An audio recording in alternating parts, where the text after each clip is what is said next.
앞니가 삐뚤삐뚤할 때 로 치료를 하게 되면은 사실 굉장히 짧은 기간 안에 가지런해지는 좋은 효과를 금방 볼 수 있는 거죠.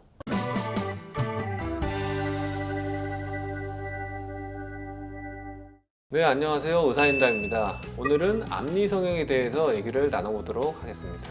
앞니 성형이라고 하는 거는 앞니의 형태를 변화시키는 건데요. 그 방법으로는 레진, 라미네이트, 단순한 치아 삭제, 크라운 이런 것들이 있어요. 저는 그 중에서도 최대한 치아를 보존적으로 치료할 수 있는 방법을 우선으로 계획을 세우는데요. 바로 그 방법이 교정과 라미네이트입니다. 첫 번째 사례는 치아가 삐뚤빼뚤하게 있는 앞니의 경우에 교정 치료를 하는 게 좋다는 사례를 보여드리고 싶어요. 앞니가 삐뚤빼뚤할 때 이거를 부분 교정으로 치료를 하게 되면은 사실 굉장히 짧은 기간 안에 가지런해지는 좋은 효과를 금방 볼 수 있는 거죠. 사진을 보시면 알 수가 있는데요. 삐뚤빼뚤한 치아들이 보이죠. 그런데 여기서 교정 장치를 붙이고 이 상태로 3개월에서 6개월 정도 지나게 되면은 지금 보이는 것처럼 치아가 굉장히 가지런하게 자연스럽게 정렬이 됩니다. 이분 같은 경우에는 약 4개월 정도 소요가 되었던 것 같아요. 자, 다음 사례는 치아 사이즈가 보통보다 작아서 치아 사이가 벌어져 있는 경우, 이럴 때는 무삭제 라미네이트가 가장 좋은 방법이 됩니다. 사진을 보시면 치아 사이사이가 좀 벌어져 있죠. 사실 이분은 예전에 떼우는 레진 치료를 한번 받으셨던 분인데요. 이게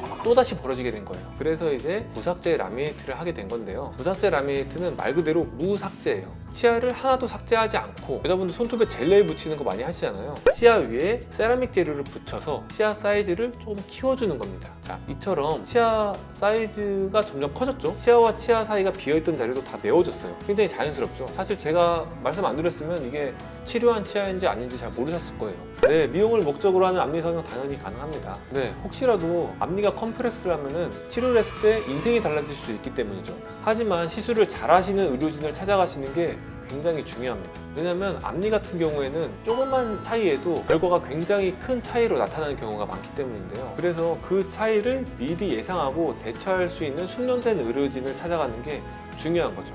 그런데 이제 저 같은 경우에는 최대한 보존적인 처치를 하는 거를 우선으로 하는데요. 대표적인 게 부분 교정이에요.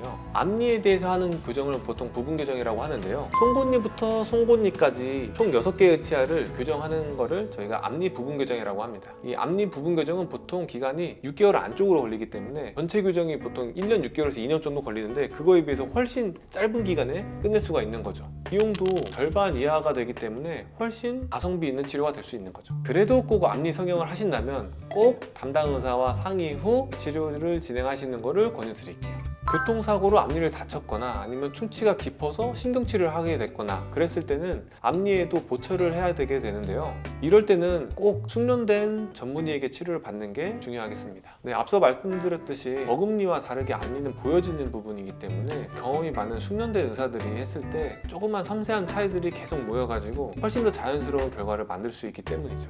앞니 보철 후에는 치아 주변으로, 특히 잇몸과 치아 사이에서 색깔이 점점 어두워지거나 또 어두워져 있는 게 보인다면 이거는 꼭 치과에 가서 확인을 받아보시는 게 좋습니다. 치워져 있는 치아 안쪽에서 뭔가 문제가 발생하고 있다는 사인이 될 수 있기 때문이거든요. 그래서 이거는 꼭 치과에서 확인을 받으셔야 되고 치료받은 치과에 꼭 정기 점검을 나가셔야 됩니다.